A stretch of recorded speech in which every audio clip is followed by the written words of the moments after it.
Okay, thank you.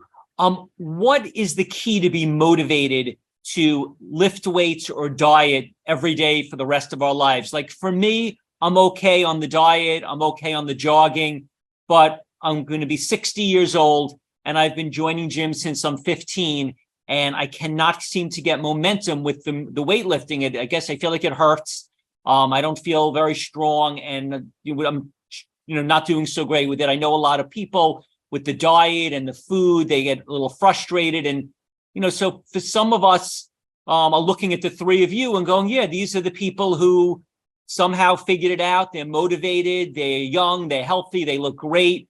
But for some of us, we're feeling like, some of us feel, I guess, stuck. Some of it, like for me, I'm stuck on the weightlifting. Other people are stuck on the diet part. Is there best practices for what gets people to get in the groove and stick with it with the weightlifting and or with the diet? If each of you could answer that.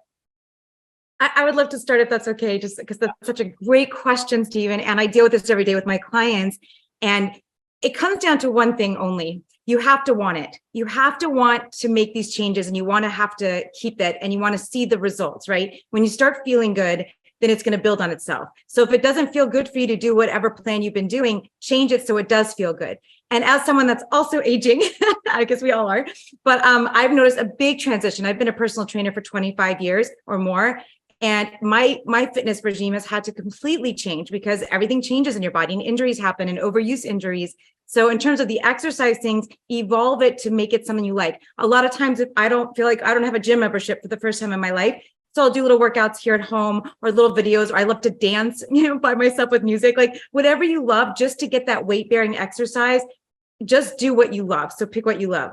In terms of food, you have to want it, but there's all of this wonderful evidence about building habits. You have to repeat it, right? You have to do small little changes and then repeat. And the people that do the small changes and are consistent with it over time, they're the ones that stay with it for the long term. So build upon one habit at a time. Don't overwhelm yourself, and don't let perfection get in the way of all the progress that you can have with the day-to-day little habit changes. Great. Thank you. Mind if I go next, Robert? Please go ahead. Awesome. I mean, you nailed it, Julian. I just have a couple of things to add there.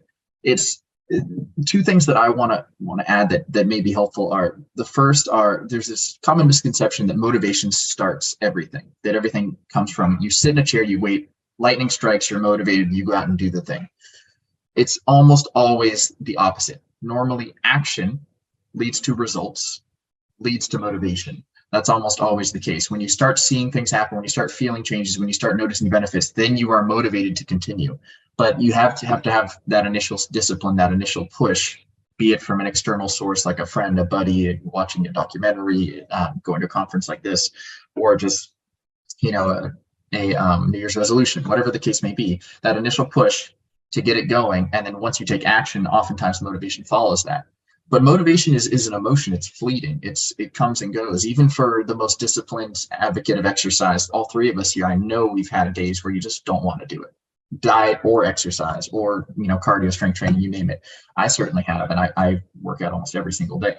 And those are the days where it being a habit is essential. You have it just something you do, something you don't think about. It's just part of your routine. The less mental effort, just like with the eating, the less mental effort, the less mental discipline you have to flex on the activity, the more likely it's just going to happen and happen and happen. And you don't need to have great workouts. You don't need to have a perfect diet every day, but you need to do well almost every day. And it's just the showing up over and over and over and over again that builds the results that make you successful, just like anything else. Yeah, absolutely. And Stephen, I'd like to address your personal question directly. Like, man, you're struggling to just get the gym thing to work and be consistent and all of that. Yet you put on a big conference like this, like the world's biggest of this type. What I say is connect the dots ahead of time. When I started, Stephen, I barely weighed over 100 pounds lifting weights. And I had visions in my head that someday I'm going to be this muscle guy. Someday I'm going to build my body. And I did. I built my body from 120 pounds to 220 pounds, became a champion vegan bodybuilder, wrote a bunch of books and toured around the world. And that has defined who I am as a person because I connected the dots ahead of time. It was tough to be a small guy in the gym lifting weights, but I said, if I stick with it, This won't be the case 6 months from now, or 5 years from now, or 10 years from now. Watch out. I'm going to make progress. And I did what Derek said, and I created systems. There's that quote that people use, something like, people fail, but systems don't fail. If you have a system in place and you show up, we have 1,440 minutes in a day. I'm only asking 40 minutes of your time. Show up for 40 minutes every day or 5 days a week, and you go through it. You adapt, you improve, and that inspires you to keep going. That's where sometimes that motivation comes from, is when you do see the results.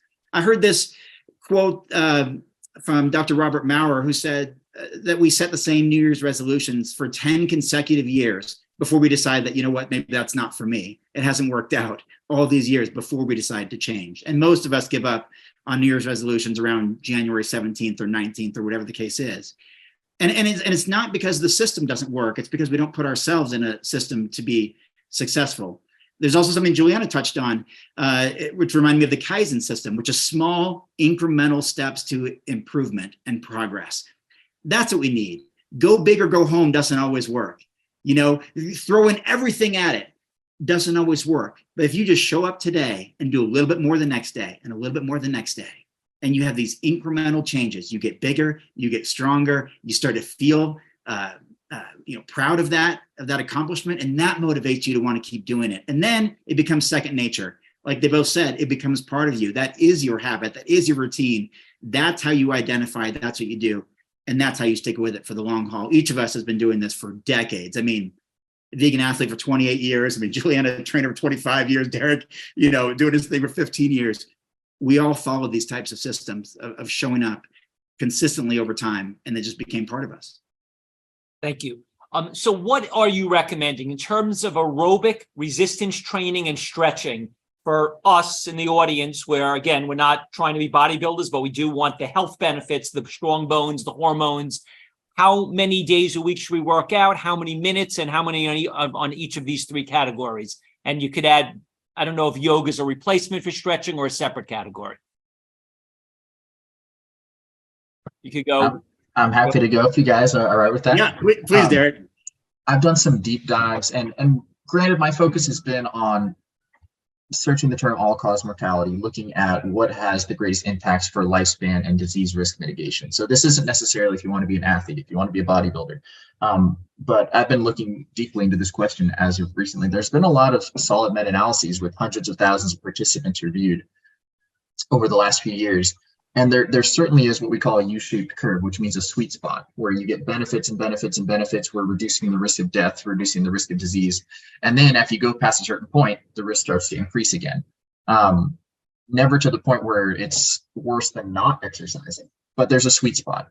With resistance training, as I mentioned, that seems to be about 2 to 3 days per week. Roughly 1 hour session, but it's very hard to pin down the details because in meta-analyses, there's lots of different programs where people are doing lots of different exercise protocols. But overall, 2 to 3 days a week, roughly an hour. Intensity is shown to matter. So people who work harder for those 2 to 3 hours do better than people who don't work as hard. That's definitely important. For cardiovascular training, similar, there's a U-shaped curve, and the numbers are a little higher. What I'm seeing is 3 to 5 sessions per week. And again, intensity matters. If you're doing more intense training, 3 days per week is great. If you're doing less intense training, 5. More than that, you certainly are still healthy, but that seems to be where the benefits are optimized. 2 areas that I've seen where there is not a U-shaped curve, where it's just a line and the more the better, which is very rare in biological systems, by the way, are NEAT, which is non-exercise activity thermogenesis. And that just means gentle movement, walking, doing dishes, moving around, not being still stationary. We easily count with the pedometer, but it can be anything. It can be housework, yard work, grocery shopping. Anything where you're moving around is considered NEAT, which is just movement. There is no upper limit to that. The more you do, the better, all day long. And that's a whole separate category of fitness, I would call, on top of resistance training, on top of cardiovascular. Non-exercise activity thermogenesis is a really important one, and that one is the higher. If you wear a pedometer now and you're getting 4,000 steps a day, go for 5 because it's going to improve. If you're wearing a pedometer now and you're getting 16,000 steps a day, which is a lot, go for 17 because it will still cause improvements.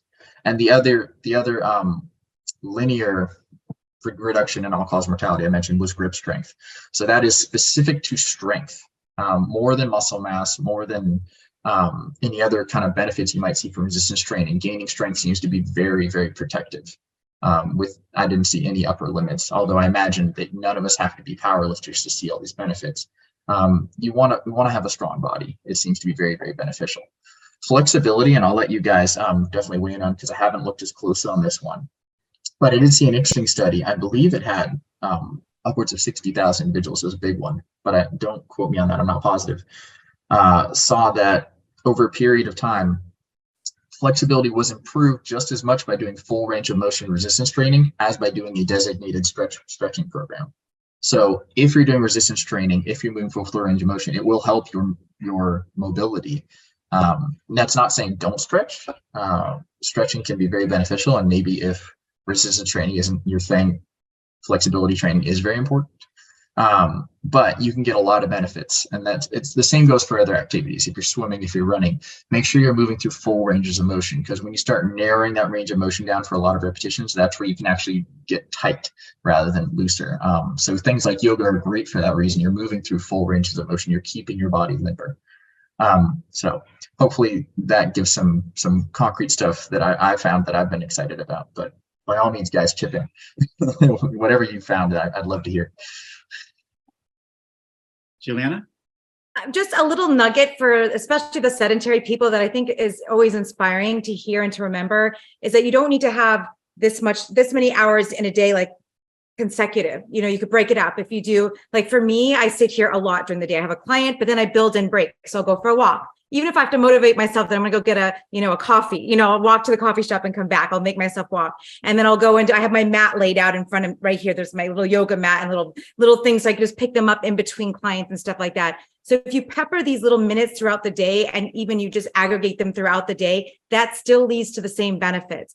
And the whole concept of use it or lose it. So if you're doing something like what I love to do, dance, or some types of yoga, you're getting balance and flexibility and strength training. And sometimes you're elevating your heart rate and getting cardiovascular endurance and strength there too. So it's nice to just find something you love. It doesn't have to be perfect, and it doesn't have to be in a gym, and it doesn't have to be a certain way. Just make it work for you so you are happy and it feels good, because it feels good to move your body. And you took my answer.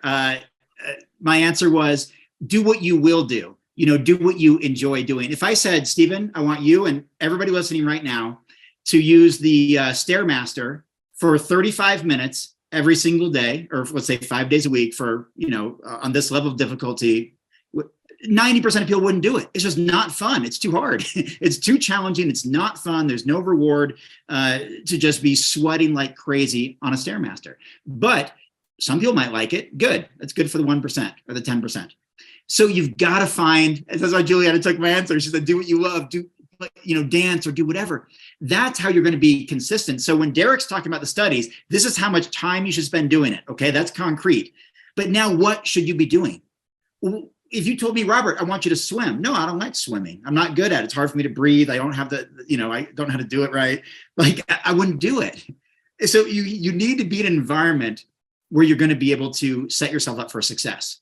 So that's the psychological aspect. You have to know yourself. What will I do? What won't I do? What am I willing to do for X amount of time to get my heart rate up, to do some sort of resistance training on my body, whether it's weight training or other resistance training, to do some cardiovascular training. You have to know yourself and put yourself in a position to succeed.